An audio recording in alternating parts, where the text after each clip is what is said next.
नमस्कार दोस्तों, समाजवादी पार्टी ने राज्यसभा चुनाव के दौरान पार्टी विरोधी गतिविधियों में लिप्त 3 बागी विधायकों को आखिरकार पार्टी से बाहर का रास्ता दिखा दिया।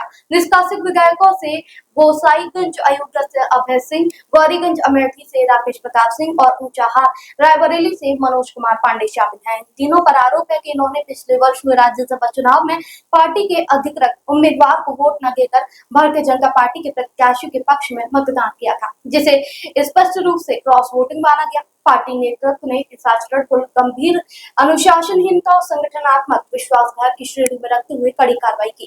पार्टी के सूत्रों के मुताबिक ये विधायक लंबे समय से संगठन के नीतियों और दिशा निर्देशों की अनदेखी कर रहे थे।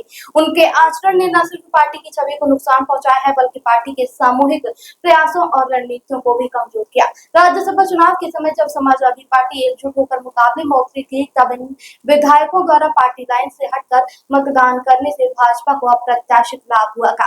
इस क्रॉस वोटिंग से सपा की चुनावी गणना गड़बड़ा गई और विरोधी खेमे को जीत मिल गई, जिससे पार्टी को गहरा राजनीतिक नुकसान उठाना पड़ा। हालांकि ये घटना पिछले वर्ष की है, लेकिन पार्टी ने अब जाकर तीनों बागी विधायकों पर कार्रवाई की। इस देरी को लेकर राजनीतिक हलकों में कई तरह की अटकलें लगाई जा रही हैं। कुछ विश्लेषकों का मानना है कि पार्टी ने यह निर्णय राजनीतिक रूप से लिया है, संभवतः आगामी चुनावों से पहले संगठनात्मक सफाई के तहत। वहीं कुछ इसे पार्टी के भीतर बढ़ के असंतोष और अनुशासनहीनता पर नियंत्रण के प्रयास के रूप में देख रहे हैं। इस कार्रवाई से ये संकेत भी है कि समाजवादी पार्टी अब अपनी विचारधारा और अनुशासन को लेकर किसी भी तरह की नरमी बरतने के मूड में नहीं है।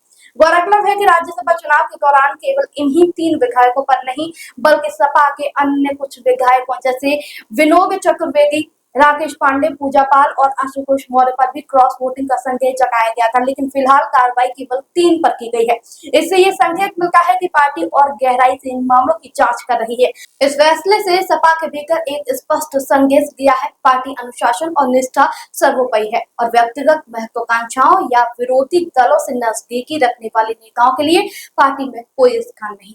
ये निष्कासन न सिर्फ एक राजनीतिक कार्रवाई है, बल्कि ये आने वाले चुनावों से पहले संगठन की एकजुटता, विचारधारा की शुद्धता और नेतृत्व की दृढ़ता को दिखाने की कोशिश भी है। आपकी राय हमें कमेंट में जरूर बताएं।